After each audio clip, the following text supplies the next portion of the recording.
ਜਿਵੇਂ ਸਾਡੇ ਪਿੰਡਾਂ ਦੇ ਵਿੱਚ ਪਰੌਂਠੇ, ਮਿੱਸੀਆਂ ਰੋਟੀਆਂ ਤੇ ਮਤਲਬ ਤੰਦੂਰ ਵਾਲੀਆਂ ਰੋਟੀਆਂ, ਤਵੇ ਤੇ ਸੁੱਕੀ ਗਿੱਲੀ ਅੱਧੀ ਗੁੱਲੀ ਰੋਟੀਆਂ ਪਕਾਉਂਦੇ ਹਨ। ਇੱਥੇ ਇਹ ਰੋਟੀ ਹੈ। ਮਾਮਾ ਕੀ ਹਾਲ ਹੈ? ਠੀਕ ਹੋ? ਆਨੇ ਹਾਂ। ਇਹ ਰੋਟੀ ਜਿਹੜੀ ਹੈ ਇਹਨੂੰ ਆਖਦੇ ਇਕਮਿਕ। ਇਕਮਿਕ ਮਤਲਬ ਇਹਦਾ ਨਾਂ ਹੈ, ਜਿਵੇਂ ਸਾਡੀ ਰੋਟੀ ਦਾ ਨਾਂ ਰੋਟੀ ਹੈ, ਇਹਦਾ ਨਾਂ ਇਕਮਿਕ ਹੈ। ਬੜੀ ਨਰਮ, ਬੜੀ ਪੋਲੀ, ਸ਼ੋਰੇ ਦੇ ਵਿੱਚ ਡੁਬੋ ਕੇ ਤੁਸੀਂ ਖਾਓ ਤਾਂ ਵੀ ਮਤਲਬ ਇਹ ਸਾਰੀਆਂ ਨਾ ਅਲੱਗ ਅਲੱਗ, ਜਿਵੇਂ ਬਰਾਊਨ ਬ੍ਰੈਡ ਹੁੰਦਾ ਹੈ ਜਾਂ ਮਤਲਬ ਮਿਲਕੀ ਬ੍ਰੈਡ ਹੁੰਦਾ, ਇਸ ਤਰ੍ਹਾਂ ਮਤਲਬ ਇਹਨਾਂ ਦੇ ਵਿੱਚ ਇਹ ਕੋਈ ਮਿੱਠੀ ਹੈ, ਕੋਈ ਮਿੱਸੀ ਹੈ, ਕੋਈ ਗੁੱਲੀ ਹੈ। ਇਹ ਮਤਲਬ ਰੋਟੀਆਂ ਨੇ ਇਹਨਾਂ ਦੀਆਂ, ਇਹ ਸਾਲਨ ਦੇ ਨਾਲ ਲਾ ਕੇ ਜਾਂ ਮਤਲਬ ਜਿਵੇਂ ਆਂਡਾ ਤੁਸੀਂ ਉਹ ਫਰਾਈ ਕਰਕੇ ਮਤਲਬ ਵਿੱਚੋਂ ਕੱਟ ਕਰਕੇ ਜਿਵੇਂ 버ਗਰ ਟਾਈਪ ਬਣਾ ਕੇ ਜਾਂ ਸ਼ੋਰਬੇ 'ਚ ਡੁਬੋ ਕੇ ਵਗੈਰਾ ਵਗੈਰਾ। ਇਹ ਮਸਾਲਾ ਜਾਤ ਨੇ। ਇਹ ਮਤਲਬ ਉਹ ਜਦੋਂ ਤੁਸੀਂ ਸਲਾਦ ਵਗੈਰਾ ਬਣਾਉਂਦੇ ਹੋ ਤੇ ਉਹਨਾਂ ਦੇ ਉੱਤੇ ਪਾਉਣ ਵਾਸਤੇ ਜਾਂ ਸਾਲਨ ਪਕਾ ਕੇ ਤੇ ਉਹਦੇ ਉੱਤੇ ਜੋ ਤੁਸੀਂ ਪਾਉਂਦੇ ਹੋ ਨਾ, ਬਹੁਤ ਹੀ ਲਜ਼ੀਜ਼, ਖੁਸ਼ਬੂਦਾਰ ਔਰ ਬੜਾ ਮਜ਼ੇਦਾਰ ਖਾਣਾ ਬਣ ਜਾਂਦਾ। ਯਾਨੀ ਕਿ ਖੁਸ਼ਬੂ ਬੜੀ ਪਿਆਰੀ।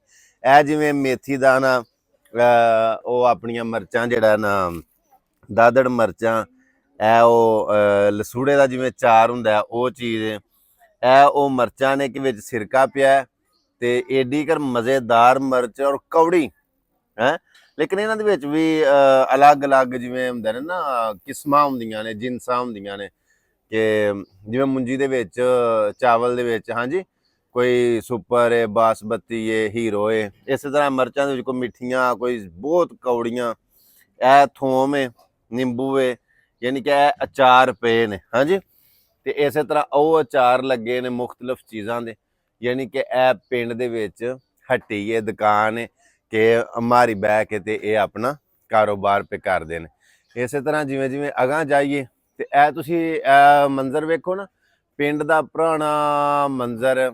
ਯਾਨੀ ਕਿ ਇਹ ਸਲਤਨਤ ਉਸਮਾਨੀਆ ਦਾ ਪੁਰਾਣਾ ਪਿੰਡ ਹੈ, 700-800 ਸਾਲ ਪੁਰਾਣਾ ਪਿੰਡ, ਜਿੱਥੇ ਅਸੀਂ ਅੱਜ ਵਿਜ਼ਿਟ ਕਰਨ ਆਏ ਹਾਂ। ਇਹ ਪਿੰਡ ਇਸਤੰਬੁਲ ਤੋਂ ਤਕਰੀਬਨ 3.5 ਘੰਟੇ ਬੱਸ ਚੱਲੇ ਤੇ ਅੱਗੇ ਬੁਰਸਾ ਆਉਂਦਾ, ਬੁਰਸੇ ਤੋਂ 20-25 ਮਿੰਟ ਟੈਕਸੀ ਚੱਲੇ ਤੇ ਅੱਗੇ ਇਹ ਪਿੰਡ ਆਉਂਦਾ। ਲਓ ਜੀ, ਇਹ ਮਾਸ਼ਾਅੱਲਾ।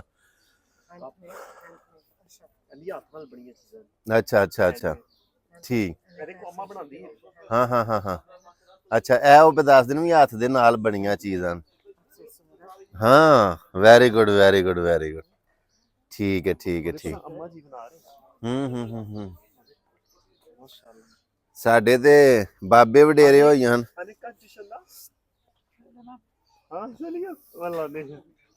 ये तकरीबन 90 साल उम्र है। ਹਾਂ, देख ले हमारे मामा माशाल्लाह।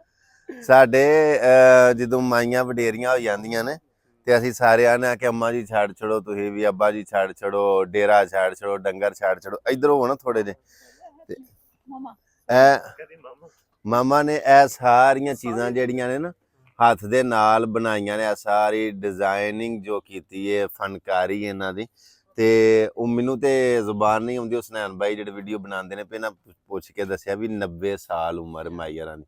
ਤੇ 90 ਸਾਲ ਦੀ ਉਮਰ ਤੇ ਹੈ ਵੀ ਉਹਨੇ ਆਪਣਾ ਰੋਜ਼ਗਾਰ ਯਾਨੀ ਕਿ ਆਪਣੇ ਹੱਥਾਂ ਦੇ ਨਾਲ ਕਮਾ ਕੇ ਤੇ ਮਾਰ ਖਾਂਦੇ ਨੇ ਪਏ।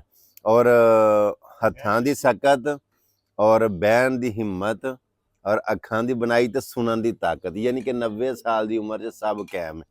ਤੇ ਅੱਲਾਹ ਪਾਕ ਦੀ ਜ਼ਾਤ ਸਲਾਮਤ ਰੱਖੇ ਜੀ। ਇਹ ਜਿਹੜੀਆਂ ਗੁੱਡੀਆਂ ਬਣਾਈ ਨੇ ਵੀ ਅੰਮਾ ਨੇ ਆਪਣੇ ਹੱਥਾਂ ਨਾਲ ਬਣਾਈਆਂ। ਇਹ ਜਿਹੜੇ ਨੇ ਇਹ ਵੀ ਇਹ ਬਾਕਸ ਦੇ ਤੁਹਾਡੇ ਸਾਹਮਣੇ ਬਣਦਾ ਪਿਆ।